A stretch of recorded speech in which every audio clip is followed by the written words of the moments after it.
પ્રભુ તમ વિના મારું કોણ છે, તમે જાણો છો રે હરી હરી। પ્રભુ તમ વિના મારું કોણ છે, તમે જાણો છો રે હરી હરી। પ્રભુ અને એક વસ્તુ કાયમ યાદ રાખવાનું, સાહસ કર્યા વગર કોઈ દાડો સફળતા નથી મળતી।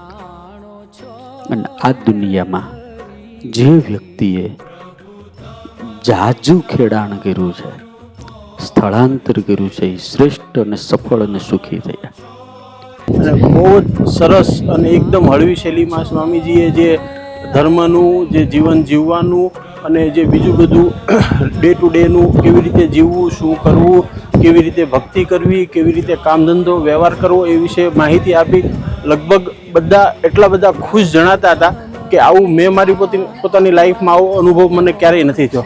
ઘણા બધા મંદિરોમાં, ઘણી બધી ધર્મસભામાં મેં ભાગ લીધો છે, પણ આજે જે અનુભવ હતો એ અદ્ભુત હતો। એમને જે હનુમાનજીના ચરિત્ર વિશે ઘણું સારું એવું અમને જે લેક્ચર આપ્યું છે, અમને બહુ જ ગમ્યું છે। હનુમાનજીનું ચરિત્ર વિશે જ્ઞાન આપ્યું, જે અમને અહીંયા આવીને ઇન્ડિયા બહુ મિસ થાય છે અને બાળકોને બી એ જ્ઞાન નથી આપી શકતા જે આપવું જોઈએ, જે સંસ્કાર આપવા જોઈએ, જે અમે ભારતમાં રહીને આપતા હોઈએ છીએ। સ્વામીજીના આવવાથી, એમના પ્રવચનથી અમને ઘણો આનંદ થયો। દર વર્ષે સ્વામીજીનો સત્સંગ સાંભળીએ છીએ અને એમની પ્રેરણાથી આજે અમે લોકો બધા બહુ સુખી સંપ્રદાયનું જીવન અને ભગવાનમાં અતિ શ્રદ્ધા કેવી કરવી, કેવી રીતે રાખવી, એ સ્વામીજીના સત્સંગથી અમને લોકોને સારી પ્રેરણા મળે છે। આજના પ્રસંગમાં અમને જે અંકુરભાઈના લીધે સ્વામિનારાયણ હરિપ્રસાદ સ્વામીનું જે પ્રવચન સાંભળવા મળ્યું એ ખૂબ સરસ લાગ્યું। અને એમના જે પ્રવચનમાં અમને જે ઉદાહરણો આપીને જે સમજાવતા હતા એ એકદમ નોર્મલ અને એકદમ સરસ રીતે સમજાયા છે એમણે। હરિપ્રકાશ દાસજી પધાર્યા છે, એની સભામાં અમે આજે જોડાણા હતા।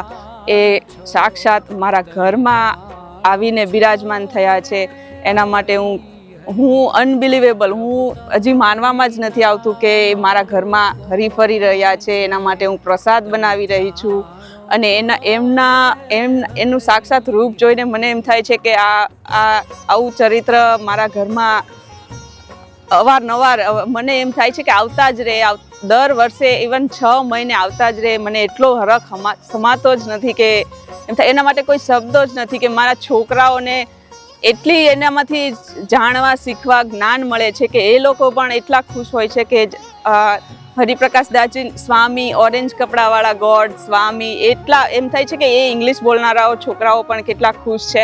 અને મને એમ થાય છે કે સારું છે, આવે છે, એના માટેથી મારા છોકરાઓ પણ હનુમાન ચાલીસા બોલતા શીખી ગયા છે। એવરી સેટરડે અમે હનુમાન ચાલીસાના પાઠ કરતા શીખી ગયા છે, ઇવન 7 વાર કરીએ છીએ કે એવું લાગે છે કે હરિપ્રકાશ દાસજી આવતા જ રહે। બસ મને એમ થાય છે કે કોઈ શબ્દ જ નથી એના માટે।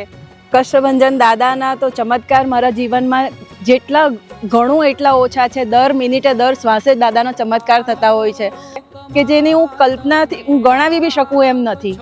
અને જેમ તુલસીદાસજી ભગવાન રામ સુધી પહોંચવા માટે દાદા થકી જતા હતા, મને એવું ફીલ થાય છે કે હરિપ્રકાશ સ્વામી એ સંત એવા છે કે જે દાદા સુધી અમને પહોંચાડવા માંગે છે। અને આજે અહીંયા જે આ સત્સંગ થયો અને એમાં જ્યારે આરતી થતી હતી, મારી આંખોમાં આંસુ નીકળતા હતા। મને સારંગપુર દાદાના મંદિરમાં બેસીને જ્યારે મને એવું ફિલિંગ અહીંયા થતું હતું। તમે જાણો છો રે હરી હરી।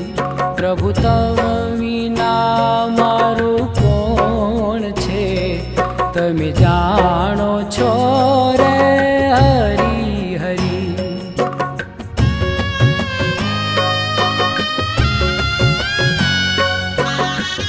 અમને એવી અનુભૂતિ થાય છે કે અમે સાક્ષાત સારંગપુર મંદિરમાં જ બેઠા છે અને આજે હરિપ્રકાશ સ્વામીના લીધે જે સારંગપુરવાળા હનુમાન દાદાની જે ભક્તિનો અમને લાવો મળ્યો છે, એના માટે અમારી પાસે શબ્દો નથી। જય હનુમાન દાદા, જય શ્રી રામ, જય કષ્ટભંજન દેવકી। ઘણા બધા સ્વયંસેવકોએ આ કાર્યની અંદર પોતાની મહેનત લગાવીને ને આ સભાને સફળ બનાવી છે। હું અને મારો પરિવાર સાળંગપુર ધામ હરિપ્રકાશ સ્વામી અને અન્ય સંતોનો ખૂબ ખૂબ આભાર માનીએ છીએ.